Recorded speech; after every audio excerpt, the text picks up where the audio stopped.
इस सवाल पर सबसे ज्यादा मंथन हुआ है कि राष्ट्र क्या होता है। हम किसे एक राष्ट्र कहते हैं? क्या एक भूगोल और उसमें रह रहे लोगों के समूह को राष्ट्र कहा जा सकता है? आधुनिक परिभाषाएं आधुनिक दुनिया में इस बात पर तस्दीक करती हैं कि राष्ट्र केवल भूगोल और वहां रह रहे लोगों से नहीं बनता। राष्ट्र की यह आधुनिक संकल्पना अपनी तमाम सीमाओं के बावजूद वहां आकर ठहरती है कि वहां रह रहे लोगों, उस भूगोल में रह रहे लोगों के साझा सुख, साझा दुख, साझा विकास, सह अस्तित्व से राष्ट्र बनता है। भारत में जब 1950 में 26 जनवरी को एक नया भारत, एक मुकम्मल मुल्क बनने की शुरुआत की गई, उसके बाद से 75वें साल में जब हम प्रवेश कर रहे हो, तब इस सवाल पर और ठहर कर सोचने की जरूरत है कि क्या हम वाकई एक मुल्क बन पाए हैं, एक मुकम्मल मुल्क। जब हम इस पूरे 75 साल का विश्लेषण करते हैं, तब यह पाते हैं कि आजाद भारत के सबसे महत्वपूर्ण किताब, सबसे महत्वपूर्ण दस्तावेज, जिसके पहले का भारत कुछ और था और जिसके बाद का भारत कुछ और रहा, वह दस्तावेज हमारे सामने इस पूरी तस्वीर का सच रखता है कि क्या हम एक मुकम्मल मुल्क, एक राष्ट्र बन पाए हैं, या राष्ट्र निर्माण की प्रक्रिया कहां तक पहुंची। जी, हम आज बात करने वाले हैं मंडल कमीशन की रिपोर्ट पर। किताबों की पाठशाला के इस खास एपिसोड में राष्ट्र निर्माण की पहल, सबसे जरूरी पहल मंडल कमीशन की रिपोर्ट पर बात करेंगे। अभिवादन कबूल करिए लक्ष्मण यादव का, और स्वागत है आपका सामाजिक न्याय की पाठशाला के इस खास एपिसोड में।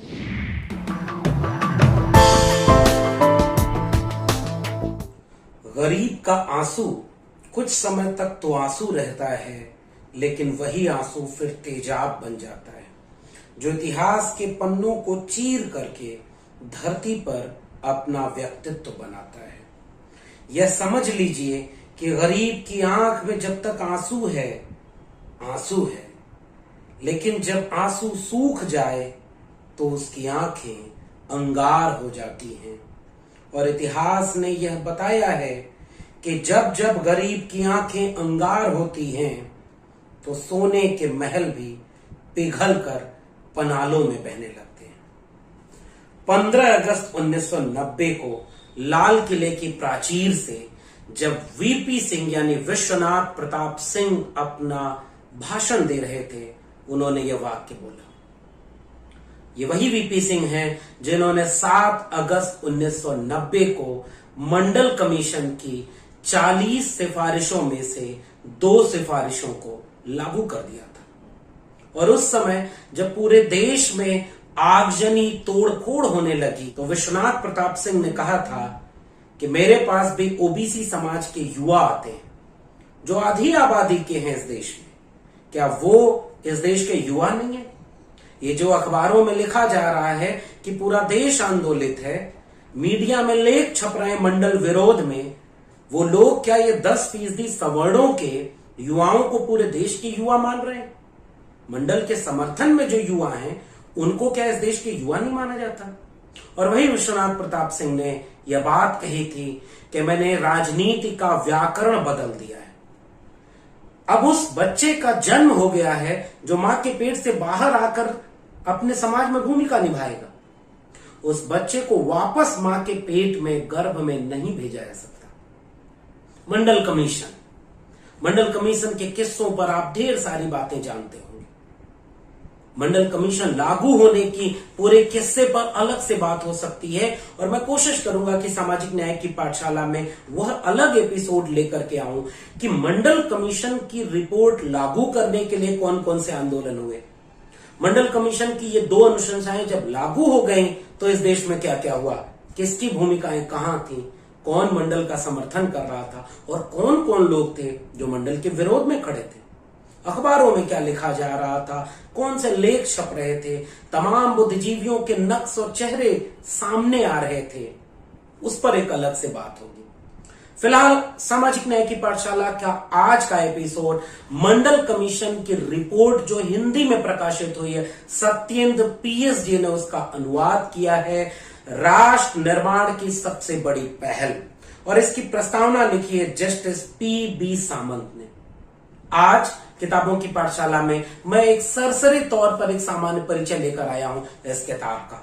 शुरुआत में ही यह बात बता दूं कि मंडल कमीशन की रिपोर्ट, मंडल कमीशन वह किताब है जो इस देश के पिछड़े तबके के हर घर में रामचरितमानस, गीता की रिप्लेस करके रखी जानी चाहिए। किसी भी धार्मिक किताब से ज्यादा महत्वपूर्ण है मंडल कमीशन की रिपोर्ट। यूं तो इस देश के हर घर में ऐसा दस्तावेज होना चाहिए, क्योंकि मंडल कमीशन की बात ओबीसी से तो जुड़ती ही जुड़ती है, मगर जो भी व्यक्ति इस देश को एक मुकम्मल मुल्क बनाना चाहता है, राष्ट्र बनाना चाहता है, उस हर व्यक्ति के अपने लाइब्रेरी में, अपने टेबल पर मंडल कमीशन की रिपोर्ट जरूर होनी चाहिए, क्योंकि मंडल कमीशन की रिपोर्ट इस देश के मुकम्मल बनने का सबसे मुकम्मल दस्तावेज है। भारत के संविधान के बाद अगर दूसरा कोई सबसे महत्वपूर्ण दस्तावेज इस देश में है तो वह मंडल कमीशन की रिपोर्ट। इस बात को मैं क्यों कह रहा हूं, अगले कुछ मिनटों में आपको इसकी तस्दीक होगी। अगर इस किताब को आप पढ़ना शुरू करेंगे तो यह किताब लेफ्ट वर्ल्ड बुक से आई है, जो नई दिल्ली में प्रकाशन है, जिसका विस्तार मैं आपको डिटेल में दे रहा हूं। इस किताब पर आपको मंगा ले सकते हैं, ऑनलाइन भी यह किताब मिल रही है लेफ्ट वर्ल्ड बुक से। यह किताब की विषय सूची है। इसमें प्रस्तावना है जो जस्टिस पीबी सामंत ने लिखी है, और भूमिका लिखी है इस किताब को हिंदी अनुवाद करने वाले सत्येंद्र पीएस जी ने। विस्तार से भूमिका है, अभी हम बात करेंगे वो भूमिका क्यों पढ़नी चाहिए। यानी हिंदी में अगर आप पढ़ना चाह रहे हैं तो ये एक किताब आपको मुकम्मल रूप से मिलेगी। हालांकि अंग्रेजी में मूल दस्तावेज जो मंडल कमीशन की सिफारिश है, इसका भी लिंक जो डाउनलोड कर सकते हैं आप, मैंने डिस्क्रिप्शन बॉक्स में दे दिया। अगर आप अंग्रेजी में मूल दस्तावेज पढ़ना चाहते हैं तो वहां पढ़ेंगे। उसका हिंदी तर्जुमा पहले और लोगों ने किया किताबों की पाठशाला में। आज मैं जिस हिंदी तर्जुमा पर बात कर रहा हूं वो है यह सत्येंद्र पीएस की किताब। तो अगर इस किताब की प्रस्तावना पर बात करें तो शुरुआत में ही सामाजिक संदर्भों में विश्लेषण किया गया है। न्यायमूर्ति पीबी सामंत एक बहुत महत्वपूर्ण बात अपनी प्रस्तावना में कहते हैं कि यह सामाजिक और आर्थिक समानता असमानता वाले सभी समाजों में स्वतः स्फूर्त अदृश्य आरक्षण की व्यवस्था होती है। यह आरक्षण समाज के विशेषाधिकार के रूप में होता है। यानी जो लोग ये कहते हैं ना कि आरक्षण केवल दलितों, पिछड़ों, आदिवासियों को मिला गया, यह किताब पहली लाइन में कहती है कि आरक्षण तो हजारों साल से कुछ विशेषाधिकार प्राप्त जातियों को मिला हुआ है। वो समाज के सबसे श्रेष्ठ जगह पर सबसे ज्यादा संसाधन, सबसे ज्यादा जमीन, सबसे ज्यादा सम्मान, सब कुछ लेकर के बैठे हैं, सबसे ज्यादा शिक्षा, सबसे ज्यादा धन संपत्ति, तो वो भी तो एक आरक्षण है। यह आरक्षण समाज के विशेषाधिकार के रूप में होता है। यह आरक्षण उन लोगों के पक्ष में होता है जिनके हाथ में ताकत होती है और वे वंचितों को सभी लाभों से दरकिनार कर देते हैं। भारत के मामले में वर्ग, जाति या दोनों, और पश्चिमी देशों के मामले में रंग के आधार पर जब कुछ लोगों द्वारा आजीविका के अहम संसाधनों पर एकाधिकार बनाने का षड्यंत्र किया जाता है तो अनिवार्य रूप से उस देश के ऊपरी हिस्से का विकास होता है।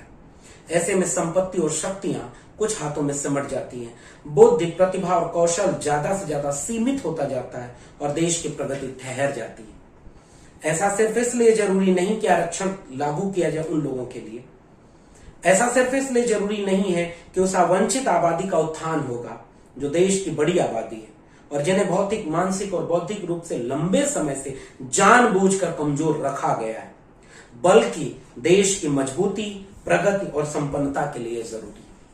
यानी प्रस्तावना में पीवी सावंत जो बात कह रहे हैं कि आरक्षण एक तो विशेषाधिकार प्राप्त लोगों के पास पहले से हजारों साल से चला रहा है, जिन्होंने हर तरह की चीजों पर कब्जा कर लिया, और यह कब्जा उस पूरे राष्ट्र के विकास का विरोधी है।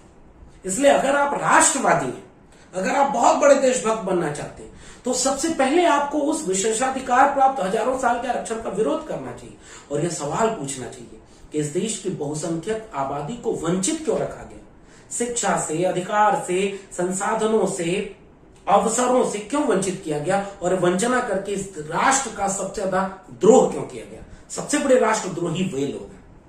भूमिका पर अगर आप आएंगे तो सबसे पहले डॉक्टर बी.आर. अम्बेडकर का एक कोटेशन है जो जरूर पढ़ना चाहिए। यह एनिहिलेशन ऑफ कास्ट के उत्तर में, यानी डॉक्टर अम्बेडकर कह रहे हैं कि पहले तो ये पुजारी उजारी का सिस्टम ही खत्म हो जाए, ये धर्म की पुंगापंथी कर्मकांडी व्यवस्था खत्म हो जाए। और अभी हाल ही में यह बात सवाल उठा है कि अगर पुजारी बनना ही है तो सबको मौका मिले, परीक्षा हो, एक ही व्यक्ति का विशेषाधिकार क्यों?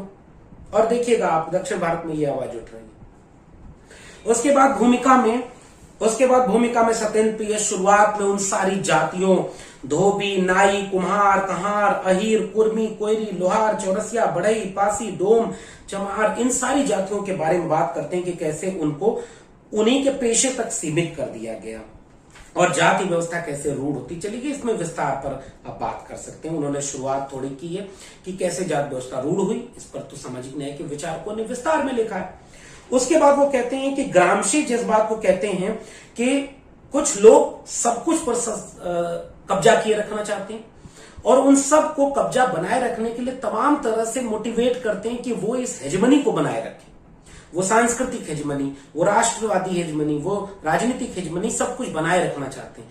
तो नीचे वाले तबकों को कई बार ये लगता ही नहीं है कि उनका शोषण कौन कर रहा है, राष्ट्र कर रहा है, नेता कर रहा है, सामाजिक संस्थान कर रहा है, अकादमिक संस्थान कर रहा है। इस पर विस्तार में अंतोनियो ग्राम्शी ने काम किया। मंडल कमीशन की बात करते हुए सत्येंद्र प्रिय से इस बात का जिक्र करते हैं कि जब हम उन लोगों को समझाएं तो यह बात समझा सकें कि भाई आपका अहित कौन किया, इसका इतिहास जानो। फिर उन्होंने विस्तार से बात करते हुए कबीर, रैदास, तुकाराम का बात किया, फिर ज्योतिबा फूले की बात की और उन्होंने कैसे सामाजिक उत्थान में काम किया। और फिर उसके बाद सावित्रीबाई फूले, पहला स्कूल खुलना, छत्रपति शाहू जी महाराज द्वारा 16 जुलाई 1901 को और 1902 में आरक्षण लागू किया जाना, इसका जिक्र किया है। फिर उन्होंने कहा है आगे इस भूमिका में बाल गंगाधर तिलक का जिक्र किया है कि कैसे वो लोग इसका विरोध कर रहे थे और उनका कोटेशन वो कह रहे हैं 15 मई 1881 को मराठा अखबार में वो लिख रहे हैं बाल गंगाधर तिलक कि our system of education a defect and cure. आप किसान के लड़के को हल जोतने, लोहार के बेटे को धोकनी से, मोची के बेटे को सुआ के काम से पकड़कर आधुनिक शिक्षा देने को ले जाएंगे और लड़का अपने पिता के पेशे की आलोचना करना सीख कर आएगा, उसे अपने खानदानी और पुराने पेशे में बेटे का सहयोग नहीं मिलेगा। इसलिए वो कहते हैं कि शिक्षा से इन लोगों को दूर किया जाना चाहिए। बाद में तो गोखले कहते हैं कि ये कुर्मी, कोयरी, कहार के बच्चे, ये वंचितों के बच्चे संसद में बैठकर क्या करेंगे। तो इसका एक जिक्र मिलता है कैसे यह पूरी लड़ाई है। इसलिए भूमिका आपको मंडल कमीशन की रिपोर्ट की पढ़नी चाहिए। फिर अंग्रेजी स्कूल, कैसे स्कूल खुलते हैं और प्राइमरी स्कूलों की बात करते हैं। फिर तिलक कैसे विरोध करते हैं, महिला शिक्षा का विरोध करते हैं, इसका विस्तार में आपको मिलेगा। और फिर आप भूमिका आगे बढ़ेंगे तो शाहू जी और डॉक्टर अंबेडकर के रिश्ते, फिर अछूतों के लिए बच्चों के स्कूल और तमाम शिक्षा के सवाल यहाँ पर आपको मिलेंगे। 1947 में जब संविधान बना तो कैसे अनुच्छेद 15(4), अनुच्छेद 16(4) और अनुच्छेद 340 जो पिछड़े वर्ग के लिए बनाया गया था, उसका जिक्र, उसका विस्तार में आपको यहाँ मिलेगा। फिर पहला कमीशन जो काका कलेलकर कमीशन है भूमिका में, उसके बारे में विस्तार से बात मिलेगी। और फिर मंडल कमीशन कैसे गठित हुआ और उसकी रिपोर्ट जब आई तो मंडल कमीशन की रिपोर्ट लागू नहीं हो रही थी, कौन लोग उसके लिए लड़ रहे थे, इस पर विस्तार में अलग से बात होगी, जल्दी ही उस पर बात करेंगे। लेकिन इस किताब की भूमिका में आपको तमाम वे पहलू मिल जाएंगे जो जरूर पढ़ने चाहिए।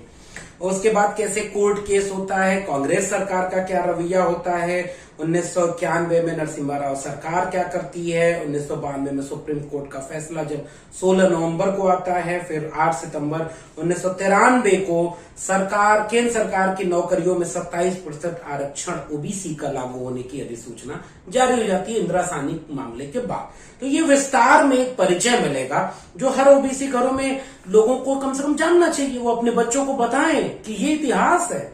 फिर मंडल पार्ट 2 की बात आती है, क्योंकि मंडल कमीशन की रिपोर्ट जो 16 नवंबर 1993 को जो अधिसूचना जारी हुई इंदिरा साहनी मामले के बाद, वो उच्च शिक्षण संस्थानों में नहीं लागू हुआ था। तो उसके बाद 2006 का मामला आता है जब यूपीए 1 की सरकार होती है, वहां मंडल पार्ट 2 के रूप में उच्च शिक्षण संस्थानों में ओबीसी को 27% आरक्षण देने का पूरा प्रकरण सामने आता है, जो इस किताब की भूमिका में आगे आपको मिलेगा। कैसे अर्जुन सिंह इसमें एक बड़ी भूमिका निभाते हैं और उसी कांग्रेस पार्टी के तमाम बड़े ब्राह्मण नेता, उनका नाम इस किताब में बाकायदे है और आपको जानना भी चाहिए कि वो जाति से ऊपर नहीं उठ पाते और राष्ट्र निर्माण की जो सबसे अहम पहल है उसके सामने फिर से बाधा बनते। तो 1990 में जो लोग मंडल के विरोध में कमंडल ले आए थे, उन्हीं के दूसरे चेहरे वाले लोग 2006 में मंडल के विरोध में कमंडल तो नहीं लाए, लेकिन उसको प्रकारांतर से निजीकरण और तमाम चीजों को बढ़ा दिए। जो निजीकरण और कमंडल मंडल के विरोध में एक साथ आता है 1990 में। वही प्रक्रिया 2006 में ओबीसी रिजर्वेशन हायर एजुकेशन में आने के बाद क्रमशः उत्तरोत्तर बढ़ना शुरू हो जाती है। इस देश की आधी आबादी के ओबीसी को यह बात समझनी होगी कि जैसे ही आपका हक देने की बात आई, एक तरफ निजीकरण साथ आया और दूसरी तरफ कमंडल यानी सांप्रदायिकता सामने आ गई और लगातार इस देश की आधी आबादी को उनके सबसे जरूरी मसले शिक्षा, रोजगार, धन संपत्ति, जमीन, हिस्सेदारी का सवाल, आत्मसम्मान का सवाल, इन सब सवालों से वंचित किया गया। कभी उन्हें कोई हिंदू बना करके दंगे में ले गया, कभी उनको कोई निजीकरण के जरिए आरक्षण खत्म कर दिया और सब कुछ निजी हाथों में बेच दिया। इस प्रक्रिया को आज इस किताब की बातचीत करने के साथ मैं फिर से दोहरा रहा हूं, इसको देखिएगा, इस किताब में विस्तार से वो बात है। तो 1990 में भी कोर्ट केस हुआ ओबीसी आरक्षण के खिलाफ, 2006 में भी, मंडल पार्ट 1 में भी, मंडल पार्ट 2 में भी। इसके कोर्ट के विस्तार में चीजें आई, आंदोलन हुआ, कौन लोग उस समय क्या कह रहे थे, इसके बारे में बात हुई। संवैधानिक प्रावधान क्या है उसको लेकर के इस भूमिका में विस्तार से बात की गई है। पेशेवर पति संपत्ति के क्या क्या उपादान है, संपदा का परीक्षण कैसे है, उसको लेकर के जो डेटा एनालिसिस है वो इस भूमिका की सबसे खूबसूरत बात है। विस्तार में चूंकि नहीं जा पा रहा हूं, वक्त बहुत कम है, वक्त बहुत ज्यादा लग जाएगा इस पे। इशारा ये कर रहा हूं कि ताकि आप इस किताब को खुद पढ़ें। तो इस भूमिका में आपको विस्तार में वो सारी बातें मिलेंगी। भारत की आबादी का रेशियो कैसे बदलता गया, उस आबादी के पास कितनी चीजें क्या क्या हैं, उसको लेकर के बात इस भूमिका में आगे मिलेगी। नीतीश कुमार से लेकर के सोनेलाल पटेल जी का इसमें कोटेशन मिलेगा आपको, फिर कम्युनिस्ट पार्टियों से लेकर कांग्रेस और उसके बाद दक्षिणपंथी धड़ों का क्या रवैया ओबीसी आरक्षण को लेकर के, वो विस्तार में आपको सुनने को मिलेगा। फिर यह भूमिका अपने दूसरे चरण में जाती है जिसको आपको विस्तार में पढ़ना और समझना चाहिए। सबसे शुरुआत में जो ओबीसी जातियां थी, जो 3743 जातियां ओबीसी में मंडल कमीशन ने शामिल की, उसके अलावा वे तमाम जातियां थीं जो ओबीसी में शामिल होने के लिए आंदोलनरत थी। उन आंदोलनों की क्या बारीकियां थीं, किन किन क्षेत्रों में वो आंदोलन हुए, उन लोगों की क्या तर्क हैं, ये इस भूमिका में आपको विस्तार मिलेगा, इसलिए आपको ये भूमिका पढ़नी चाहिए। मसलन गुजरात का पाटीदार आंदोलन, उसके बाद उस पूरे आंदोलन का विस्तार में आप सूचना, तारीख, उनकी मांगे, उनके तर्क, सब कुछ आपको मिलेंगे। महाराष्ट्र का मराठा आंदोलन, और अभी हाल ही में आप जो देख रहे हैं ओबीसी को फिर राज्यों को दे दिया गया कि आप इनमें शामिल कर सकते हैं। और पहले 1993 में जब राज्यों को यह हक हासिल था, उसको केंद्र सरकार ने 2018 में छीना और वापस 2021 में देकर के अपनी पीठ थपथपा रहे हैं ओबीसी प्रधानमंत्री, ओबीसी कैबिनेट। थोड़ा सजग होने के लिए मैं एक किताब पर बात कर रहा हूं। व्हाट्सएप के मैसेज पे जाएंगे तो भटक जाएंगे आप और आपके बच्चे, और ओबीसी बनकर के कोई व्यक्ति कब आपको हिंदू बना लेगा, कब आपको दंगा में शामिल कर लेगा, आपको पता ही नहीं चलेगा। इसलिए किताबें आपको बचाती हैं, समझाती हैं, तर्क देती हैं। मराठा आंदोलन हो, पाटीदार आंदोलन हो, ये जितने भी आंदोलन चल रहे थे, आंध्र प्रदेश का कापू आंदोलन हो और हरियाणा का जाट आंदोलन हो, इसके आगे जब आप बढ़ेंगे इस भूमिका में तो राजस्थान का गुर्जर आंदोलन है। उसके बाद आप इस भूमिका में आगे देखिए तो विस्तार में उन आंदोलनों की बात की गई। तो राज्य क्या इनको ओबीसी में शामिल करे, केंद्र इनको कैसे ओबीसी में शामिल करे, कैसे फिर अगर ये जातियां ओबीसी में शामिल होती हैं तो मंडल कमीशन, अभी हम आगे बात करने वाले हैं कि 52% आबादी बता रही है, तो आबादी अगर बढ़ जाएगी तो क्या 27% आरक्षण बनाना होगा? क्या आप अपर लिमिट जो 50% है, जो ईडब्ल्यूएस आरक्षण लागू होने के बाद अपने आप खत्म हो गई, अब तो 60% आरक्षण हो गया ना भाई। लेकिन कोर्ट में केस का बहाना मान करके केंद्र सरकार मानती नहीं कि उच्चतम न्यायालय की जो 50% अधिकतम आरक्षण की सीमा है वो टूट चुकी है। ये झूठ बोला जाता है कि वो नहीं टूटी है। तो अगर 50% आरक्षण की सीमा टूट गई है तो मंडल कमीशन की रिपोर्ट के मुताबिक ओबीसी आबादी को पूरा आरक्षण क्यों नहीं मिलना चाहिए? तो जब तक पूरा आरक्षण नहीं मिल रहा है तब तक अगर इन जातियों को शामिल किया जाना चाहिए, इनके तर्क हैं, तो आरक्षण की सीमा 27 से तो आगे बढ़ानी चाहिए। इन सवालों पर तब आप ठहर कर सोचेंगे, फिर आप किसी के कहने पर हिंदू नहीं बन जाएंगे। इस लिहाज से यह भूमिका, मंडल कमीशन की रिपोर्ट की भूमिका विस्तार में आपको तथ्य और तर्क दोनों देगी, जरूर पढ़िएगा।